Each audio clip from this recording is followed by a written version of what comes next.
Hello, everyone. Welcome to this week's episode of Thirsty Topics. How's it going, Wander? Man, it's going. I'm chilling out today, man, because we got that fog or smog or the smoke from Canada. And I walked the dogs earlier and I'm just chilling today. Yeah. Yeah, I definitely hear you. I went outside earlier and I my eyes started watering, started like coughing a little bit, and then I know you and I spoke early, and I did not sound like myself. You didn't? I thought you were just woken up or something. So, drank a bunch of water, some tea, and everything. And if you live in the Midwest or if you live in the Northeast section of the United States, yeah, you don't want to be outside unless you have to. It's pretty bad. I mean, you can actually smell the smoke in the air. You can smell it. I smelled it this morning around 7 something when we were walking the dogs. And I'm going like, oh my gosh, so it only got worse. And so there are other places that are worse than we are. Like they can't even see, like New Yeah, York and places like that.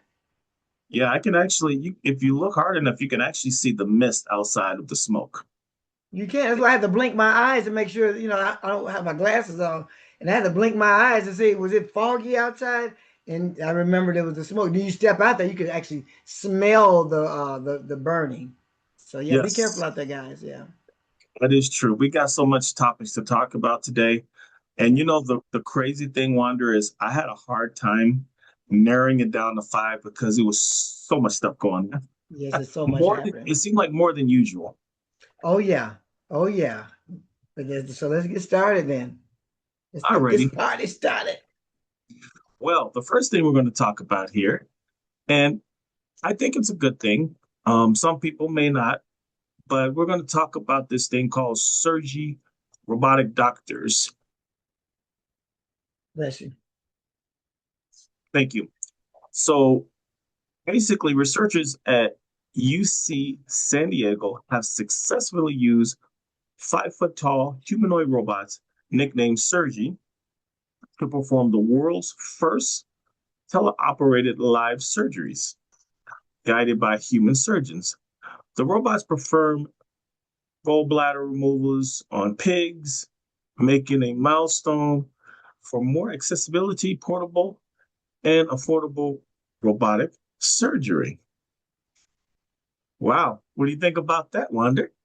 You know, let's be clear. I'm for evolution. That the robots will not take the place of doctors. They're only tools, and even though they're operated and they're highly trained by surgeons, and just like any other evolution or new wave technology, that's all it is. It's just making because you think about the times of what doctors knew even when I was born in the 60s, right?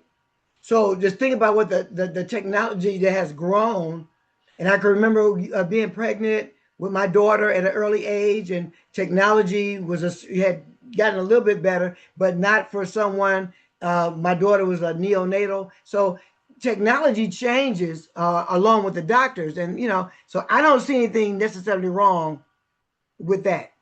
You know, I had a C-section. And I wonder now if a robot had done it, would it just be like a thinner line? I don't know. What say you?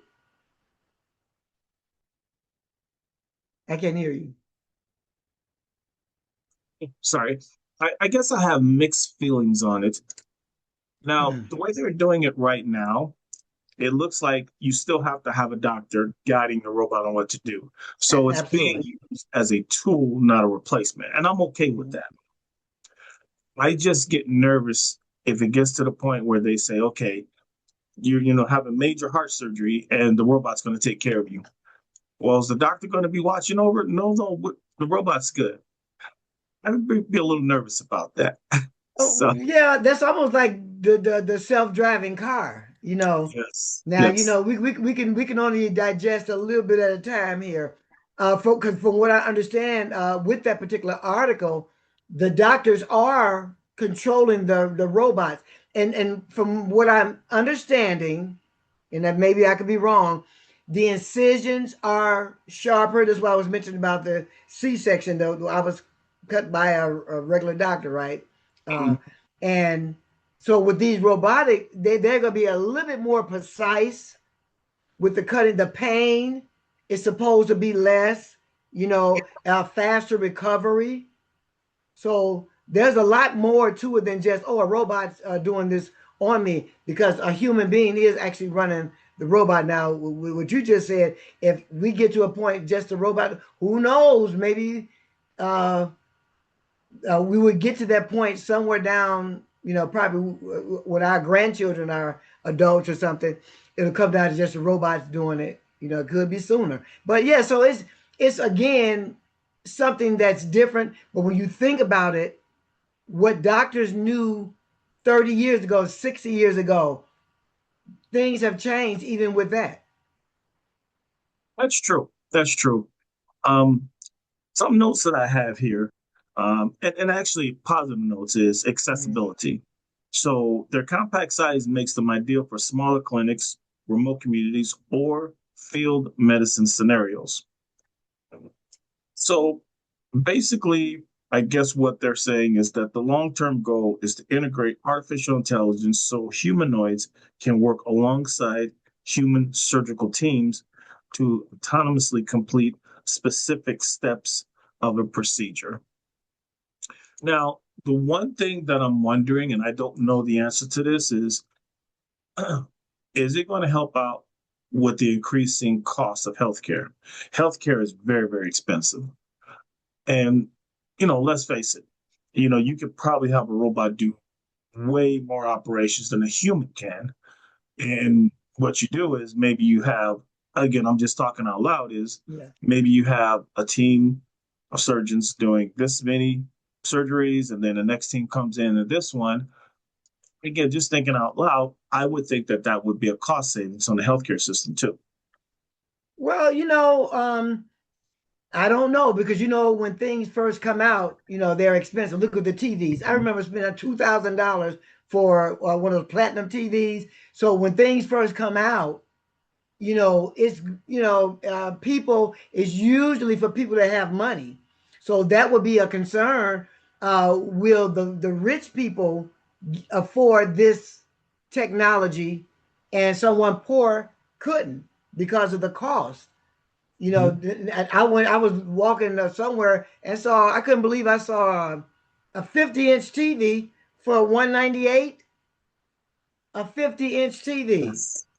So somewhere down the line, just like even with the computers, they were so expensive when you first got a computer. So I think because of the technology, and it's new, and it's making all of these promises, my thing is the cost is important, but compassion. Yes. People are they're concerned about the compassion of a robot. Excuse me. Yeah. The other thing too is, sometimes when you're doing surgery, there are other things that you see. Okay. Now, here's the big question. Will a robot have the thought process to see, oh, I know I'm working on this, but I see some issues here that we should address or bring up to the patient as well? Now, a human surgeon does that all the time. That's just a part of Yeah. what they do. But will that robot have that same knowledge to do that? With the way I'm looking at the AIs and all the different things like that, I can almost believe that that's a possibility, that they could probably even see more than what the doctor sees. Because a lot of, when you think about, the fight with AI, and the people believe in the dangers in it, and some people see the good in it. So I can almost see that that would have to be a plus, that and if it didn't, it would be a shame to go back, to the drawing table to put that in. So hopefully they hear what you're saying. But as far as the compassion, people are like, well, my doctor can have more compassion on me when they see like a cancer patient or a diagnosis. Then they can be a little bit more human. Mhm. But on the other hand, I worked at a hospital, and I was a chart tracer, a very large hospital. And when I'm looking for those charts for surgery or whatever, somebody's doctor's appointment, I have kind of overheard some dialogue with doctors in surgery rooms, and they're drinking, talking, some of them eating. So they're kind of cold. And I've Hmm. heard doctors can be kind of cold while they're doing surgery, or even with my daughter's doctor, she was diagnosed, and I felt that this guy was a little bit cold with the way, oh well, you'll probably have to have chemotherapy, you'll probably die. He was very cold to Wow. my doctor, to my daughter, and we just kind of looked. So even as humans, doctors can be kind of cold too. Now, that robot could be made out of plastic or some type of metal. You know he's going to be cold because there's no soul there. So, you weigh the difference with that, and what is your pocket saying? So that can go either way, in my opinion. That's true. That's true. Something tells me that this is probably going to expand how fast and how wide we'll see, but unfortunately, this is here to stay. You think? Oh yeah, well, it is what it is, as they say. It is what it is, and it's basically what a person wants to think about. So, are we ready for our next topic? Or Oh, you? yes. And I got to warn the people that don't like to fly. Hold on to your seat. You may not like this story. Hold on to your horses. My goodness. And I was really, really excited. I got a lot to say about this. Um, I know you guys probably have heard about this. Is that if we die together. A wife of a man nearly sucked out of a Ryanair plane. She speaks of the ordeal. So a woman held onto the legs of her husband as he was nearly sucked head first out of a Ryanair cabin a window on Friday, and said his shoulders and head were almost outside of the plane. So I can't pronounce these names on here. Savannah Gorick. I don't know who they are. I'm gonna mess their name up. If they were American, I probably messed their name up. Who were traveling? She was traveling with her husband to Greece and into Germany, and told BBC Serbia, and two other passengers helped pull them back inside after nearly 2 minutes. We pulled him back together, she said. His entire face was deformed and blood was pouring from his nose and mouth. Mm. So, my thought on that topic is, my God, where's the love? I hope they didn't have an argument. I know that that had to be some love there. Because if they had been in an argument, mad at each other, whoop, okay, he's out the window. But could you imagine anybody sitting next to you on a plane and the window just opens up? I've seen it in movies, like a vacuum cleaner, and just sucked it out. That's real love. And the story tells just how fragile life is. We could be here 1 minute and the next minute we're gone. So it's more than just what happened out that window, but that's huge that this man was nearly sucked out the window. And her instincts was to grab him, and by his feet, his legs, or whatever. And so that's just amazing. How would you feel sitting next to someone, your wife, someone sitting next to you, and all of a sudden, because you got to be thinking, because you don't have time to think. I mean, your instincts have to be kicking in. What's your thought?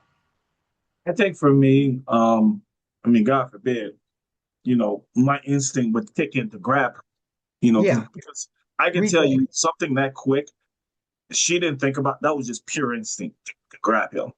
Yeah, But on the same token, you would never think that, hey, me or my spouse may get sucked out of an airplane in the air. No one would ever think that. yeah, And I think it's opening up a lot of serious questions that need to be asked because between the near misses, between the airplane crashes. I mean, granted, those are small planes; they're still planes. There's it seems like to me over the last year there's been a lot of mishaps. In fact, um, the incident over in I think it was Washington D.C. where the plane crashed into the helicopter. I mean, there's been a lot of instances lately where it kind of makes you wonder: is there something bigger going on that we're not aware of? Oh, absolutely, it is, and unfortunately, it's political. There's a lot of people that were in these jobs. They have been fired. True.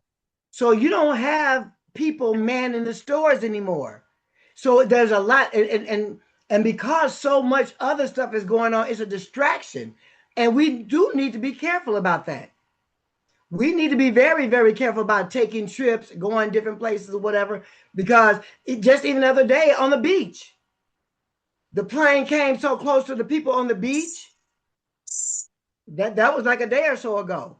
So there's a lot of stuff happening in a situation. And could you imagine that poor guy probably thought Morris the cat? He had 9 lives. I couldn't even imagine what was going through his head because it was happening to him.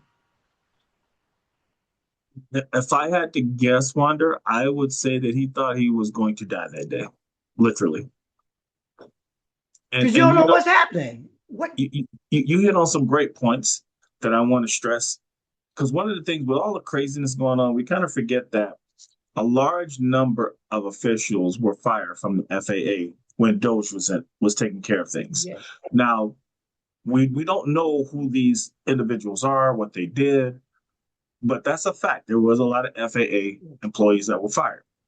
Now, the other thing too is we always had an issue with not having enough air traffic controllers. Yeah. Okay. Now, the other thing we don't know is when they had those government shutdowns, how many of those air traffic controllers said, screw this, I'm not doing this no more, that left and made the situation worse. Yeah. And it's like we wait till fire comes out, and instead of planning ahead, it's like we're putting out fires after they start. Yeah. Because it takes, I want to say, and I don't want to misspeak here, but I want to say it takes anywhere from 18 months to 2 years to bring on new air traffic controllers. So this isn't something you could just go and, put an ad out there and just hire a bunch of people. It doesn't work that way. You have to plan for it. So it just kind of wonders why no one kind of saw this coming. Well, it's because it's again, I believe, in my opinion, and this is alleged, it's it's everything that's going on, all the other different distractions. You know how you've seen it, crooks when they're tapping you on this shoulder or they're doing something to get you distracted while they're stealing over here. So that's part of what's happening. There's so much going on that it takes people like us on our platforms and the different platforms to talk about this situation, that situation. You know what I'm saying? So it's just this is one thing among so many. All of them are serious. You know, everything that we talk about, these things are definitely serious things to talk about, and they need to be brought to the forefront, especially being the summer. People are traveling. If it's not one thing, it's another with the airport, So yeah, so we definitely have to think about that. That poor guy, oh God bless his soul. And of course we'll probably hear him giving his story on Good Morning America or something soon to talk about his life, flashing before his eyes, and then even the wife and even the people that surround them. You think about the people on that plane, because everybody, when you think about that plane, everybody on that plane was in danger. Right. Now here's a great question. Do you think that that couple will ever fly again after that? I, I don't know. I probably wouldn't. It'd be probably a Mhm. long, and especially getting all of the details about people not in place. We need air traffic controllers and things of that nature. I probably wouldn't, because even like right now, you know, I'm being mindful of things, especially getting closer to the election. Mhm. About traveling outside of the country. God bless those that still are still, Party like it's 1999. People are still enjoying life as they should, but also you should be watchful. But I don't know. I wouldn't. I certainly wouldn't fly again. And I guess it's kind of like driving a car. You're in a no, I don't know that plane, because even with a car, there are ways of getting out of a car wreck probably unscathed. But a plane, you're in the hands of God and the birds that they probably hit. That's true. That's true. Well, we'll definitely pray for um for the husband and wife on that, and also pray for the other people on the plane, because even though it didn't happen to them, I'm quite sure they're not going to forget what they saw. So Oh, absolutely not. I know I certainly wouldn't.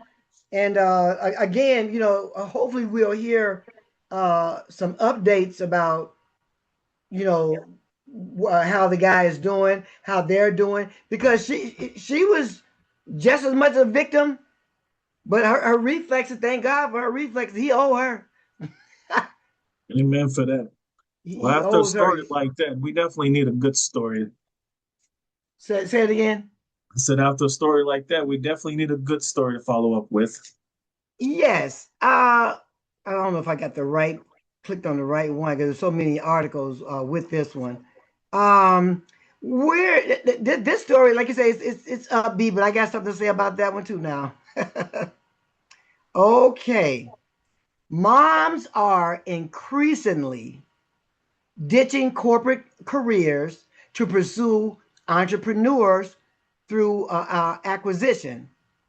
Rather than building from scratch, they are buying existing small businesses, and this trend is accelerated by moms offering mom sessions, offer moms the ability to set their own schedules, work remotely. One of the many things, uh, small business loans. Many of them they're acquiring the small business loans. Some of them they say it's instant cash flow. The workplace is flexible for parents now to buy existing businesses for their children. Now, I just read a few things. It's instant cash flow. It's a workplace flexibility. It establishes operations, right? What's your thought on that? Because I'm going to come back on the other end of that. Or should I go ahead and give my opinion now? I think it's great personally, for a number of reasons. One, by owning a business as opposed to working for someone, that instantly allows you flexibility for your personal life. Mm-hmm. I do like the idea of purchasing a business, whether it's an existing business, whether it's a franchise. But what happens is that when you do that, you're not starting from scratch. And if you do a franchise, there's a big corporation behind you in most cases that's going to help you, kind of figure out all these things up front that you would have to find out on your own. So I think it's great personally. Well, I'm going to give you some personal experience. The idea sounds wonderful. It sounds wonderful. But I did that, and I wasn't a kid. I did that. I ended up purchasing an existing franchise, and the thought they said you will be, you're your own boss. We're going to partner with you. We're going to show you how this business, and I lost everything I had.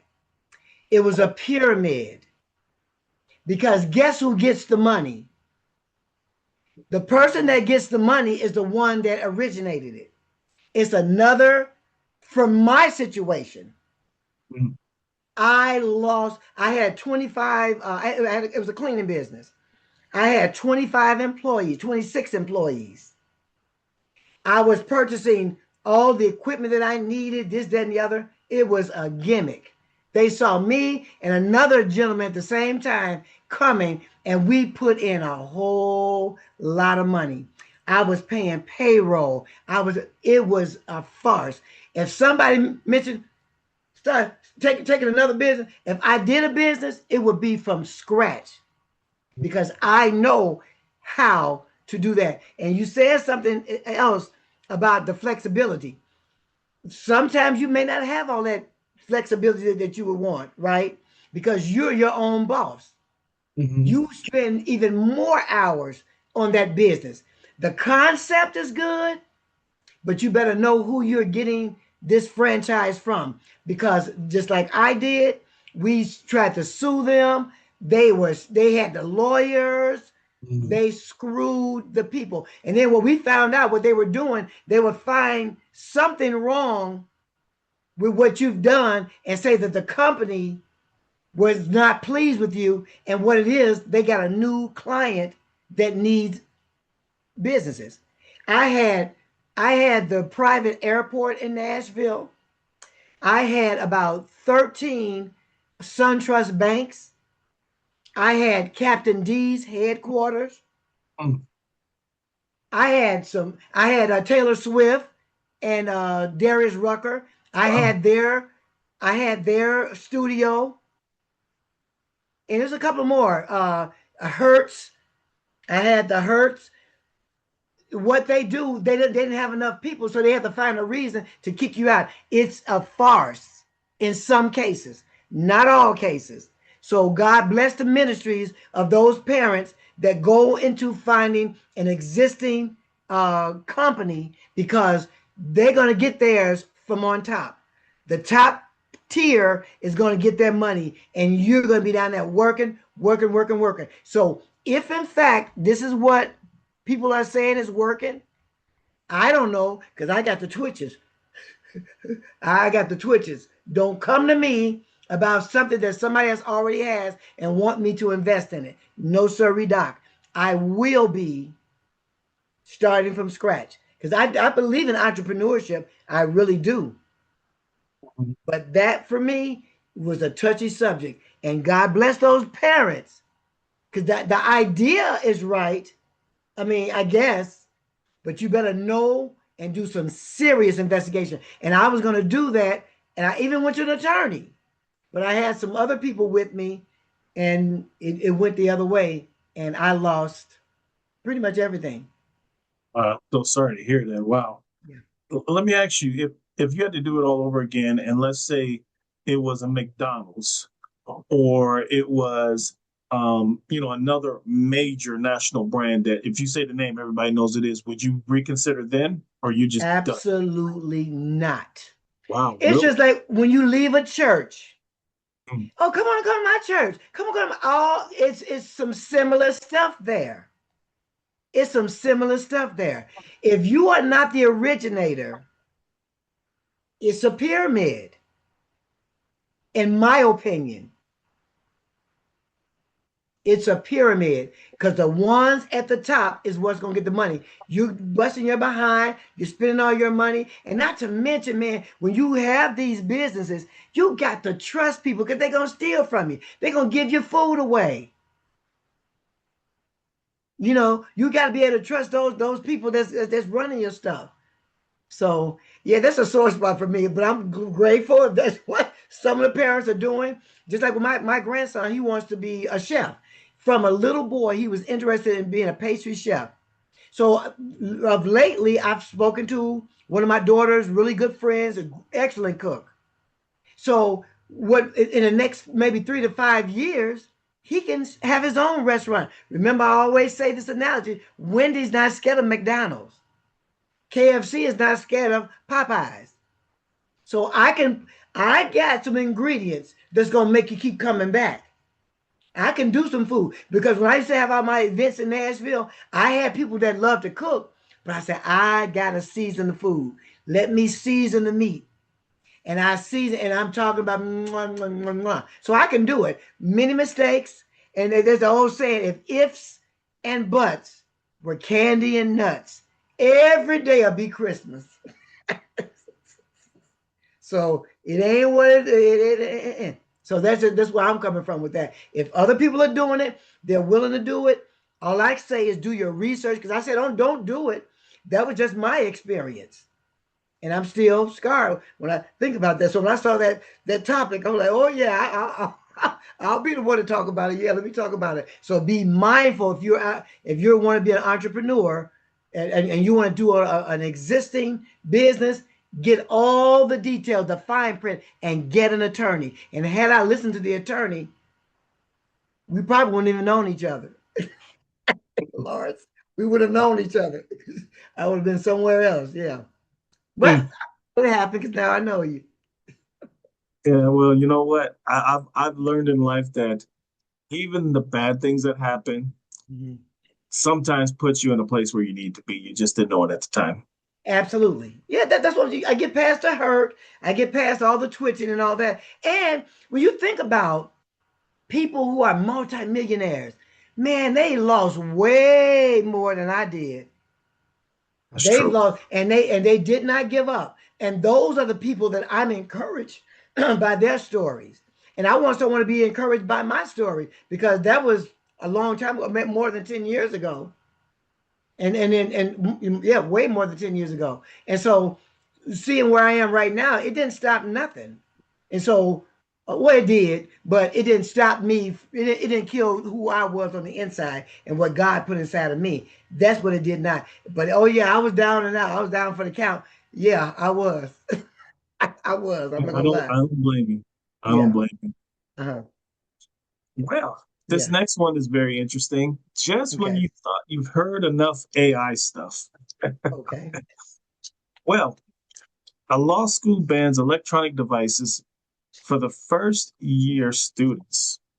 Mm-hmm. So, the University of Chicago Law School instituted a device free classroom mandate for the first year students in response to the rise of artificial intelligence. Taking effect in the core first year courses, incoming students are entirely barred from using laptops, tablets, and phones. That's actually pretty shocking, being that everything's on tablets now. But um, the core ban means that laptop phones and tablets are prohibited across all required first year classes, requiring students to take notes by hand. Well, that's a new one for them. Exam restraints. All examinations are strictly in class and offline without access to the internet or electronic files. Now, there are limited exceptions. Professors may assign specific scribes to be used as devices to take notes for the class or permit device use for interactive polls. Students with approved academic accommodations are also exempt. So, this is a very interesting topic here. I think, you know, for a law school, I think this is actually a good thing personally. What do you think, Wanda? It is, technology has transformed in almost every part of our lives. We every week we're talking about something. It has transformed our lives to the laptop, smartphones, the tablets, as you just said. And yet this university wants to bar it. Now, on the one hand, I can kind of see, especially where the old was working. Why Mhm. fix something that wasn't broke, right? Wasn't broken. And then on the other hand, evolution. We are evolving. Now, personal. I get personal again. I teach a class on Wednesdays as a prayer line, right? And I can remember having my computer set up and everything because it's quicker for me to read it, right? Boy, I forgot to charge my computer up and didn't even realize it. Went out on me. The old school folk. That's why I got my Bible. I can flip my page. I do my handwriting. For an impatient person like me, that ain't going. I just got to charge my computer next time. That was the problem. And it's easier for me to do it that way, right? So depending on what a person like, and not to mention, I could be on my computer, which is the downside. I'm looking for something like I was looking for these topics, right?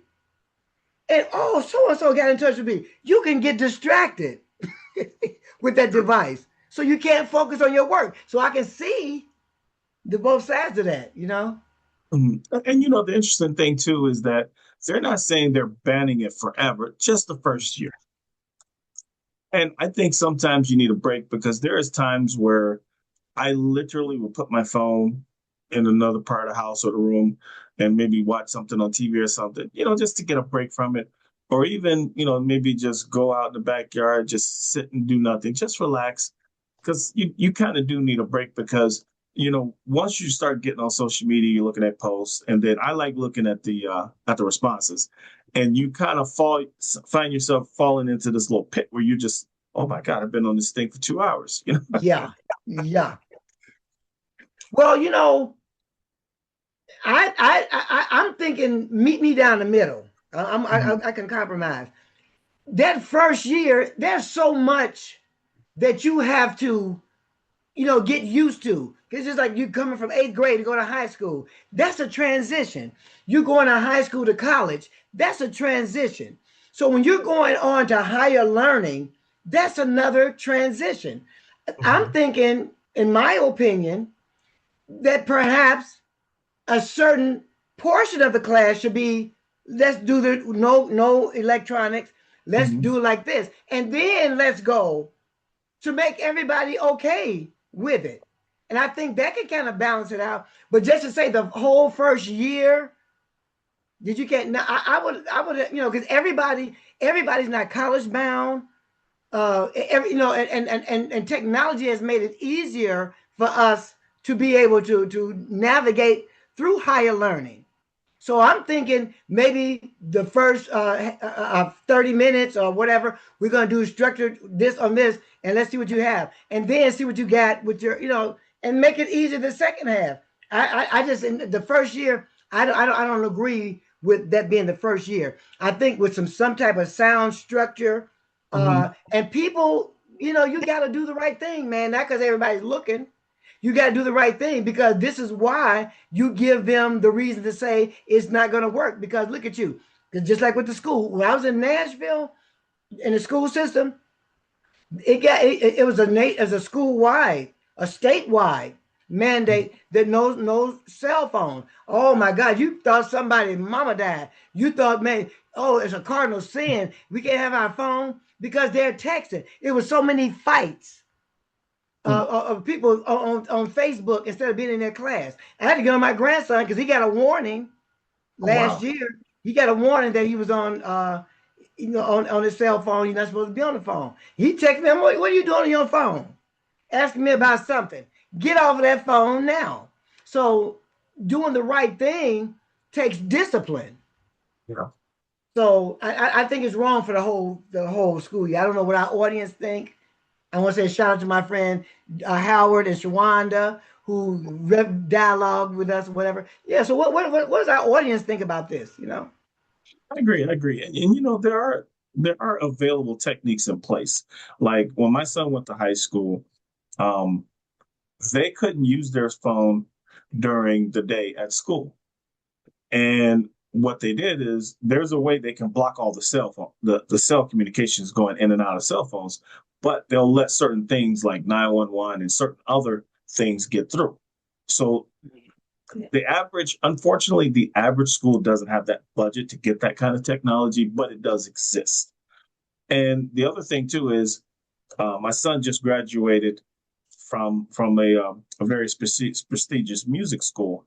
It would be impossible not to use those things because he's in the music business. So that's a part of the business. Now, yes, his main art is his voice, his writing ability, producing, but you need to be able to use the boards to control the music. You And need to be able to use the computers to mix the yep. music and edit it. So it's impossible for them not to have the technology to use. So I guess it depends on what it is, as far as being able to say, okay, we're not going to do this. And the thing about this, dealing with it, the world is going to leave America behind. The Japanese, the Chinese, all the other countries, they are advancing. So while they're dealing with these cars that's flying, we're gonna still be putting gas in our cars here.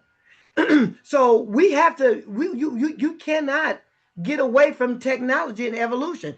Again, it just goes back to the discipline. Those people in those foreign countries, they are disciplined.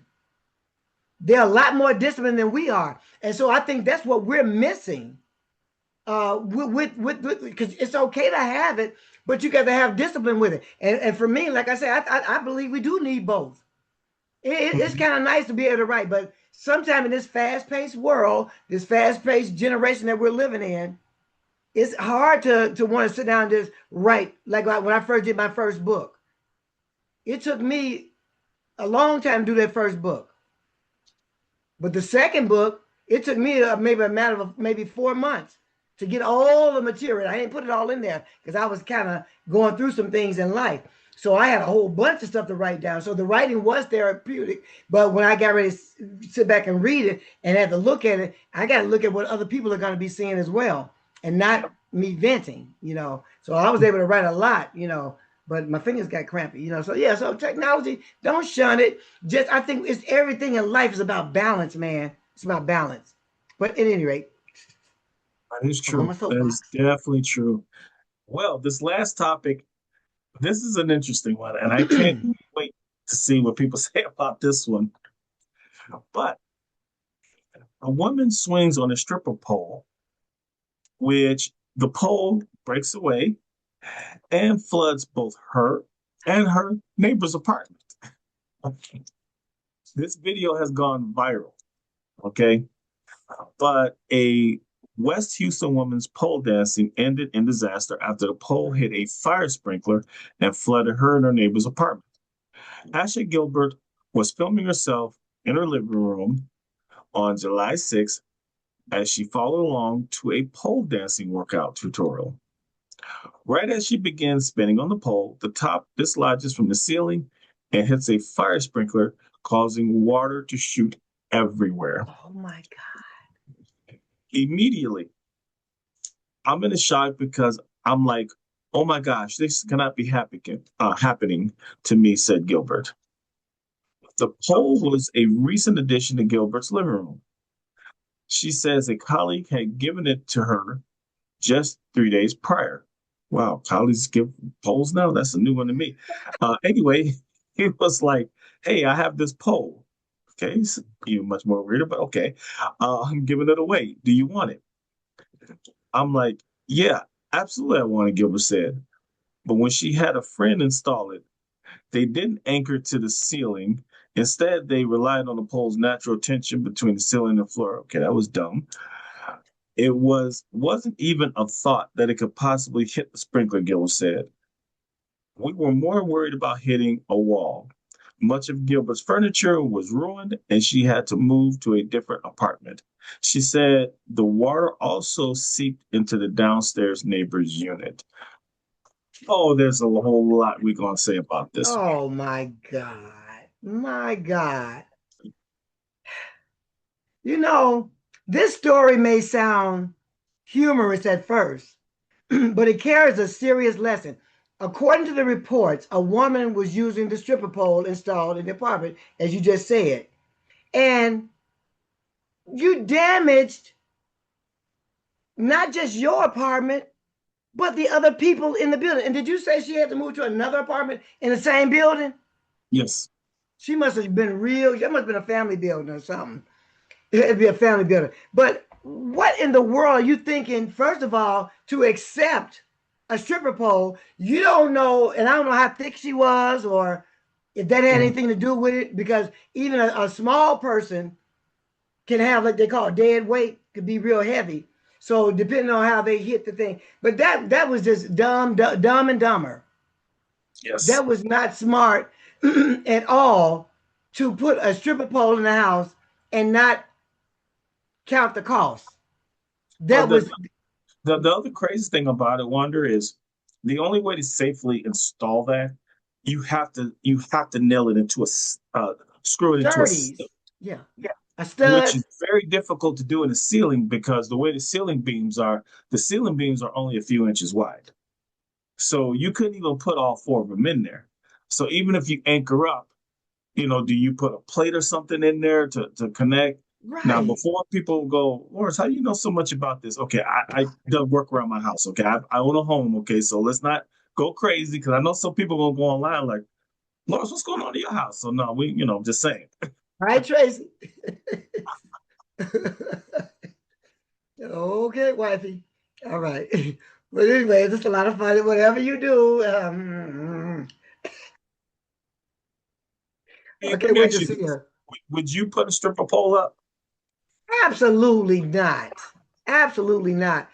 My body weight would it? No, man, no way, Jose. And one person's action is another person's consequences. Yeah. Man, you got consequences when you make boneheaded choices like that. And who was the friend? Did the friend chip in with the damages? Because that's the other You know, thing. So you I'm putting confused about that too because it's like, what kind of friends do you have that give away stripper poles? I'm just saying, well, no, I'm talking about the friend, not just that friend, the friend that put it up. True, The friend, true. are you going and defacing somebody? You got to get permission to Yes, put changes in an apartment. yes. And she probably gonna have her friends to come over. Like come on. Oh Lord, oh my God! Imagine what really would have happened. Mhm. Somebody broke a leg, broke a hip, probably did some serious damage up in there.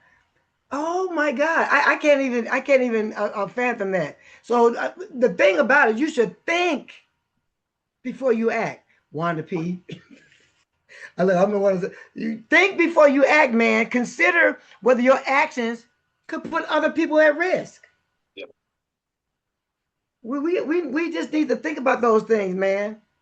Wow. But yeah, I'm wondering a couple things. One, did she have renter's insurance? Because very few apartments require, which I'm very shocked because renter's insurance is so cheap. And here's the other thing: if she didn't, is the owner going to make her pay for that damage? That's the real question. What they gonna get it out? Take it out. I'm not gonna say that. Lord, watch my. It's my father's. I'm gonna take it out you. Take it out you. Where are you gonna take it from? Because undoubtedly she's trying to get a second job or trying to entertain somebody. And now with everything else, people want to work from home. So maybe she was trying to work from home. And another story. My studio I had in Nashville. I remember I was renting it out, and the lady told me, she said, "While I was coming home, and it was cold outside, like Mhm. maybe October or something like that." And she was pulled up in the back, and she was renting the studio out. Do you not know that this guy? She said, "Why they put a stripper pole?" I said, "What in my studio?" And the little girl was outside because she couldn't freezing, and she Mm. happened to come home. She threw on folk about it. But so people would take your property that they're renting from and think they can do anything with it. Yeah, had little young girls teaching them how to. Another girl was teaching them how to be strippers. These were Mm. like 12 and 13-year-old girls. Yeah, they were renting the place out for something with the youth, and the lady happened to come home that was renting it, and she saw the girl out there just shivering. What you out there for? They told me it's a punishment because I couldn't swing on the pole. She said, "What pole?" Went in there and I ain't gonna tell you what happened, but it needs to say they were gone. But she could not believe they had put in a portable stripper pole in the studio. So yeah, people got a lot of nerve, colossal nerve. Wow. Yeah, now that's a whole nother story now. That fits another topic. Well, But yeah, everyone, don't put a stripper pole up in an apartment, okay? please Just don't don't. do that. And if you're gonna put one up, get someone who knows how to put up a pole and nail it into the actual studs themselves. Okay, put a plate up there, whatever. And take Don't some have your buddy. lessons. Don't have your buddy do it. Just have somebody do it there. Yes, that's crazy. But I still would like to know what kind of friends does she have that give away stripper poles, though. Just saying, that's kind of Strippers. a conversation. I would think. Can you go on Amazon? I don't know. Well, everyone, we had a great time today. A lot of Yes. great stuff. Yeah. And man, it's just too bad we don't have more time because man, we got a lot of stuff we could have talked about. But Yes. I do want to thank everyone for supporting us. Please continue to watch us. And also make sure that you share what you watch and also tell people who we are. And, if there's anything specific that you would love to see us talk about, I know a lot of you go into the comment section. I do read all of them. Some of them, wow, I'll just leave it like that. But if you have some ideas on things that you want us to talk about, definitely feel free to leave a message there, and maybe we'll listen to you and surprise you one day with your suggestions. So again, I'm Lawrence Elrod. And I'm Wander P. And I want to give a shout out to my boy Howard, to my girl Deborah. I think Deborah's listening tonight, and also to Shawanda. They've all made the comments and everything. So if you guys heard something tonight, the conversation is going to continue to go. Even if we're off the air, it's going to continue to go on, and we'll respond to your comments. So I'm Wanda P. Follow me on all the social media platforms. Take care, everyone. Peace. Bye bye.